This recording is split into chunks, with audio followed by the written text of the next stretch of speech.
What's up, Wellbeing Nation? We're back. Another episode here. A very, very special guest, Tommy Corcoran. What's up, man?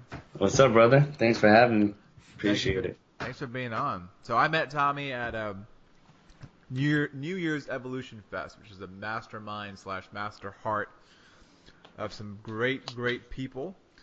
People that are all leading something, leading people in health and wellness, in music and love, whatever it was, they had some sort of leadership. And we all got together, and I met him there. We just started talking, started vibing, and I find out that he's about to start his gym. And he just opened. Well, you've been open for a while, but you came back, right? You came back to Boston and had like a whole whirlwind of things to do. Yeah, as soon as I came back, I was jumped into a million things, but it was cool, man. It's definitely like flowed into just something cool. I'm definitely in the flow right now. And it brought me back to when I first started Train Life Fit, and I really was vibing with what he was saying in terms of starting his gym. And he had a lot of pieces that I did not have when I first started. And I wanna say, man, like you starting off with this idea of these clients got to be all in. They have to be like serious. They have to be committed. The kind of idea of how Zach Evanesh uh, went about it was like, I only want the best of the best, the people that are just gonna work their asses off. And you have that mindset off the bat. I didn't. I had this mindset of desperation. Of like, I need to get anyone and everyone through that door. So I want to commend you on having Hmm. that perspective. That's awesome. I wanted to talk about the concept of your gym, Pure Movement. Why don't you tell the people about what Pure Movement is about, what your message is, what you're seeking to do? Go for it. All right, yeah, it's actually been really cool because lately, and like I've said, we've only been open a month now, but lately, the past few weeks, it's just evolving. I don't even want to call it a gym anymore. Every time I call it a gym, I kind of get this like weird feeling in my stomach. I'm like, is it a gym? What is this thing turning into? Because it is a gym, but it's not a gym, because it's a gym. So we have clients coming in and training for fitness, but we call it a holistic health center. That's what it says on the wall, and this whole mind, body, spiritual approach now, and putting people on super awesome nutrition, coaching, and what I've noticed really is just the vibes in there, what we're attracting because we're trying to be so authentic and be so 100% ourselves, which is something that I really kind of stepped into at the New Year's Evolution Fest. What I learned there was just to really be authentic and be honest, and in bringing that to the table. It's almost like the people who have been coming to the gym, been joining the gym.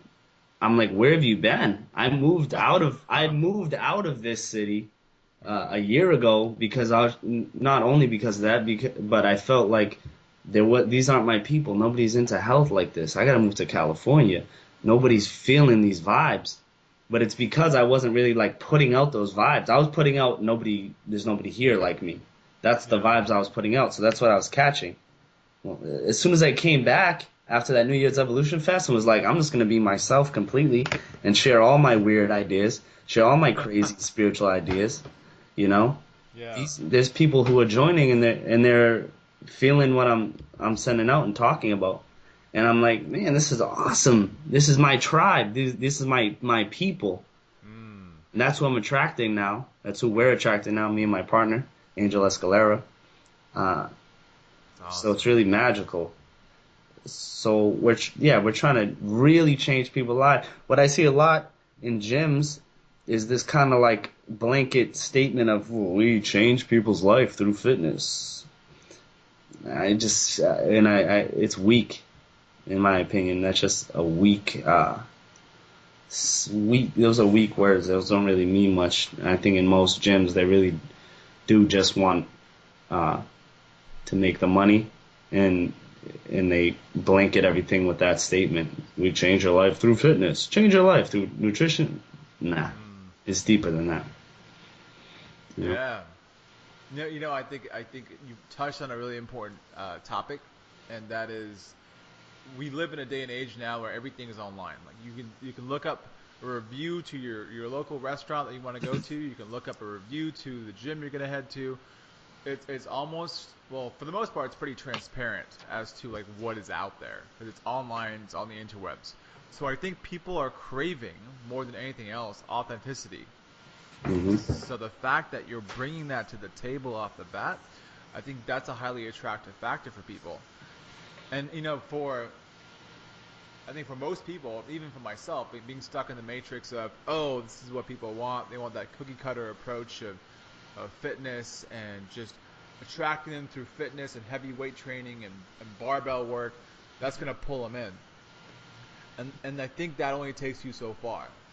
Because the kind of, and at the same time, I think it takes people out of their true integrity. It's like for them, they know intuitively I have to be out in the sun. I need to be like drinking the best water. I got to be eating the best quality foods. I can't just be pumping 250 pounds on deadlift every single day. I can't work just one movement pattern. They know that, and they have that kind of fight with their own integrity. But you guys are coming in with this pure raw authenticity, and I think that's why you guys are pulling in these amazing people. Because for me, even thinking about Boston, I'm like, I would not think of people vibing with a holistic vibe in Boston because that's my limited idea of what Boston is. Hmm. And maybe when you became super authentic after that trip, you were like, all these people were like, oh, I've been looking for this all my life, and now here it is. Yeah, it's because everybody's thinking that same way. Yeah. It's less widely accepted in Boston because there's so many people like I was who are thinking the same thing. That you Mm. can't really, there's not a holistic approach out here. There's not this whole complete or physical, mental, spiritual approach.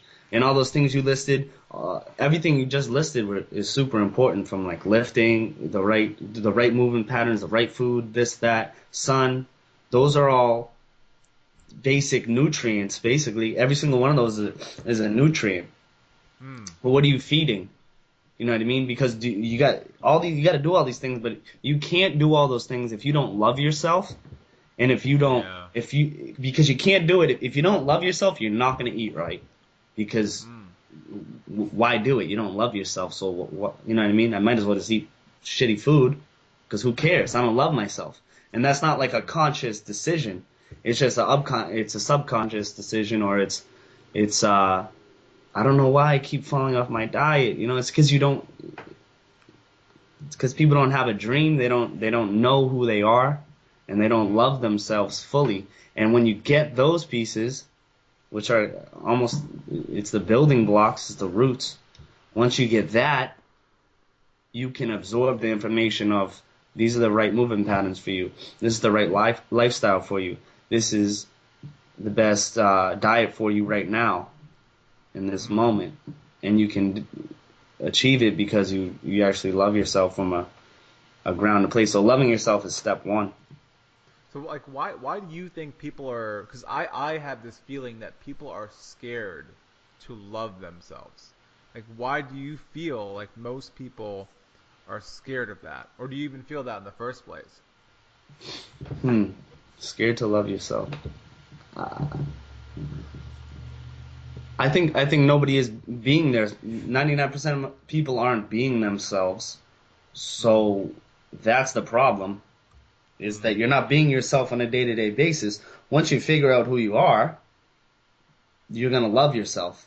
But I think 99% of people aren't themselves. They're their car, they're their Uh. clothes, they're their Gucci belt, they're their watch, you know. And it's just steps and stages that people view it as, this is who I am. Once you become personally identified with what you have, you're not yourself anymore. You're all those things, and you can't love those things because those you can't love. It's not love. You can't love those things because it's not you. Once you find out who you are, you basically pretty much automatically love yourself. I think because you go, holy crap, this is me. This whole time you were under there, dude? You were chilling there the whole damn time, man. What's up? And then everything changes. Because then you can just be yourself. Part of being completely yourself is you're gonna love yourself because that's who you really are. You love yourself. Who you really are is love. I don't Mm. want to get too spiritual.